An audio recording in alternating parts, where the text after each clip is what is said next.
How do you prepare to play Rafael Nadal, and how was that as an experience? It was tough. It was tough, definitely. I mean, he's a hell of a player, man. Yeah, I mean, his ball's kicking up like crazy. Court's really slow, so yeah, it was just tough to really hit through him. I felt like I was hitting a lot of balls long early. I felt like overplaying. I got in a decent rhythm there for a hot sec, but yeah, I mean, he's just tough, and he's played on that court so many times, and he's just more comfortable than me. Francis, fun effort today. Just want to understand more about what you do outside of tennis. Like, what do you do for fun? Like your hobbies. I mean, I love basketball, so I'm at a million NBA games, especially when I'm home. Big Washington Wizards fan. Love hanging out with my friends. Go see my girlfriend when I'm not playing. Yeah, I mean, other than that, I'm pretty easygoing. I'm extremely lazy, so I wouldn't mind doing like a Netflix and chill, like, you know, kind of watching some shows. And yeah, I'm not. It's tough to get me sightseeing or doing stuff like that. You know, I'm too lazy for that.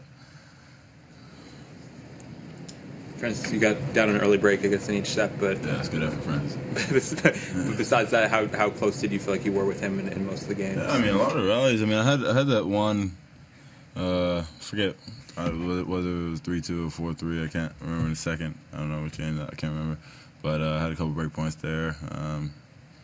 He started missing some first serve. I think that was probably if I could have broke there, you know, get going a little bit. But it's just tough, you know, when you're playing a guy that good and you can't even get some holding pressure on him. It's tough, you know. He didn't really feel me at all as far as that goes. But again, you know, it's tough. You know, my body's definitely hurting, and I'm more or less happy to be done. You feel like you were starting sets cold, or he was just coming out hot? Kind of a combination.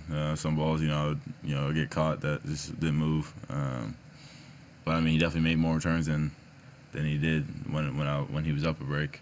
I felt. Granted, I got in a good service rhythm when I was down a break. I started serving cannons. I'm like, where was that at 0-0? But it is what it is. You were motioning a few times. It looked like you were maybe hitting it a little bit long.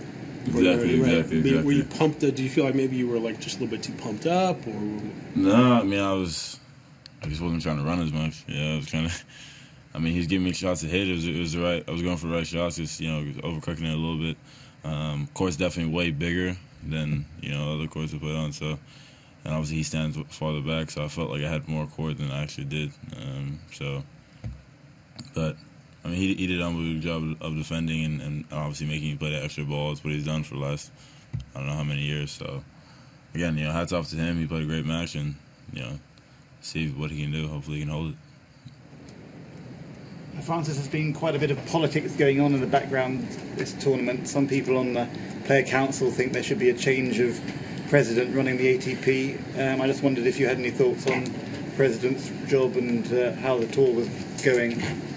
I love Chris. Me and Chris, great friends. I think he's done an unbelievable job. Obviously, coming from a next-gen guy, what he's done for us, trying to, build something for us, build a platform for us, get a little more, known, more or less, however you want to put it. I think he's done, a great job. Seems like he's, doing everything he can to, get the ATP, better and better and better known. And I think he's doing a great job. And, if you ask me, I'd say he should stay. And yeah, I just love my banter with him as well. So I'd miss him if he was gone.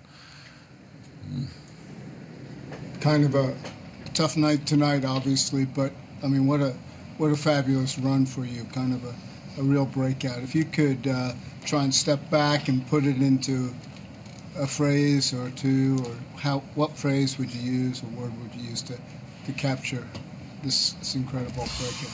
I don't even know what I would say to you, man. It's crazy. I didn't think any of this was gonna happen. If you would have asked me, during the off season, you're gonna play Rafa in the quarterfinals on Rod Laver at night, with Rod Laver watching, I probably would have laughed. You know what I'm saying? Like, so it's unbelievable. I'm just happy this didn't happen on my birthday. I was able to get a win on my birthday. So, but to be in the Final 8 club at a Slam and knowing that I can do this, that's the biggest thing. What went through your mind when you saw Laver in the arena? I thought it was cool. Saw the eyes closed at one point. I was like, "Don't fall asleep on me." I was about to say something. You know what I'm saying? But nah, man, it was cool. It was cool that he was out there, and yeah, I mean, he's a legend of the sport, and so is Rafa. Francis, you have a slam quarterfinal now. You're top 30, US number 2. At what point are you no longer on the come up and you're up? Oh, damn. Yeah, I'm definitely still on the come up, man. But yeah, that's a great question, man. I don't know when I want to say it. When I gotta say the come up's over. It's such a good hashtag. It flows so well, and but that day's definitely coming. You're right. It is definitely coming, and I guess he's got to wait for the Insta post when it comes up. Is there a particular lesson you think you might have learned tonight from, whether it's playing Nadal specifically or the idea of the big court, the center stage kind of thing, first quarterfinal? Is there something you think you might be able to take away from tonight that you can use to build on moving forward? Yeah, I mean, probably holding serve in the beginning of sets, that probably helped, right? But no, seriously, on a serious note, I think, look, I mean, I love the big stages. You know, I don't feel like I, shy away from it at all. But kind of just, I mean, honestly, really, I'm not really mad at the way I played at all, other than just, maybe bringing a little more intensity early. I was a little, you could say I was a little flat-footed early in each set. Granted, some guys would, miss some returns maybe if you had some good serve, but he's going to make you play. And just being more alert early, probably, and just handling things early on, not just waiting for him to miss, because you can't expect him to. Stefano said after he beat Roger that he was inspired by watching you beat Grigor. I'm curious if you saw his win over Roger, if that gave you any added inspiration too, that we could have a all next gen semi, which would have been a pretty new thing. Yeah, it would have been crazy. Me and Grigor was one crazy match. But yeah, I think all the next gen guys are playing a joke. Di Marar had a great start. Obviously, Tsitsipas is still in. I have an unbelievable start, and me as well. Shapovalov is obviously playing great, and it's just nice to be a part of this group, to say I'm a part of it. Hopefully we can keep this up. It's not like any of us talk about it, that we're trying to do X, Y, and Z. It's kind of just happening. We're definitely paying attention to each other. We don't want to do worse than the other person. So, I'm kind of pissed that Tsitsipas is in and I'm not, but it is what it is. But again, this is only going to push each other. It's only going to want to make each other better. So it's good blood. I think one of these guys could go even deeper at the Slam this year. It's possible could win one in 4 days, but do you think that this is the year for one of you guys to actually take home a trophy? Why not? Why not? I think the game's definitely heading that way. Rafa and these cats ain't getting any younger. You know what I'm saying? So, we're playing good. We're playing good. We put us in the right situation, the right time. We'll take it. Granted, I didn't tonight, but it's coming. What other surprised or impressed you about Nadal? Nothing really surprised me. I knew what he was going to bring to the table. I knew he was going to bring crazy intensity. I knew the ball was going to be jumping. I knew if he got a hold of a forehand, it was going to be barbecue chicken. But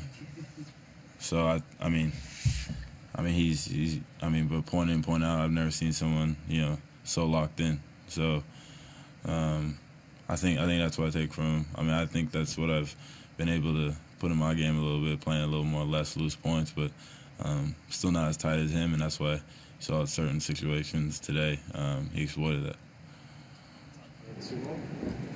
Francis, now that you've made this Slam quarterfinal, do you think you could use this to get a meeting with LeBron? Man, dude, forget about the Slam. I thought once I had the celebration the first couple of times, I thought I was going to get a meeting with him. I would have loved to meet him one day. That would mean the world to me. Just kind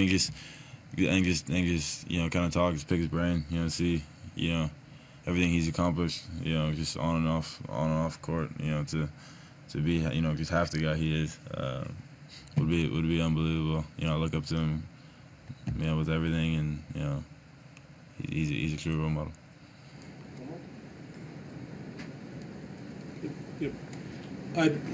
Somebody had said that LeBron texted you, or was that just Instagram? No. Hit? If he texted me, I wouldn't be here right now.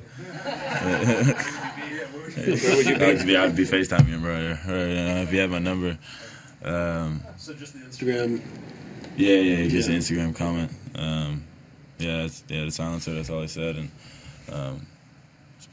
that's it.